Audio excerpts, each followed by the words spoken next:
বেঈমান কাফেরেরা বিভিন্ন দাবিগুলা যখন উত্থাপন করা শুরু করেছে, আল্লাহর পয়গম্বর নূহ আলাইহিস সালাতু ওয়াস সালাম কিছুই বলে না। ওরা ডাক দিয়ে বলে, তোমরা মানো আর না মানো, আমি আল্লাহর পয়গম্বর। জোরে বলেন ঠিক না বেঠিক?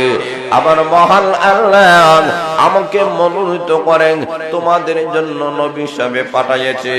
এই কারণে নূহ আলাইহিস সালাতু ওয়াস সালামের হায়াত ছিল বেশি, আর উনি দিনের দাওয়াত দিয়েছিলেন বেশি। নূহ আলাইহিস সালাতু ওয়াস সালাম দিনের বেলায় দাওয়াত দেয়, রাত্রে বেলায় দাওয়াত দেয়। জোরে বলেন সুবহানাল্লাহ। এইভাবে নূহ আলাইহিস সালাতু ওয়াস সালাম ক্লান্ত হয়ে গেলেন। বেঈমান কাফেরেরা অনেক সময় ওনাকে মস্করি করে, ঠাট্টা করে। এক পর্যায়ে বলে, ও আল্লাহর পয়গম্বর, আমরা আপনার দিনের কথা মানব না। আগে তো দিন আপনি ভালো ছিলেন, এখন পাগল হয়ে গেছেন। জোরে বলেন নাউজুবিল্লাহ।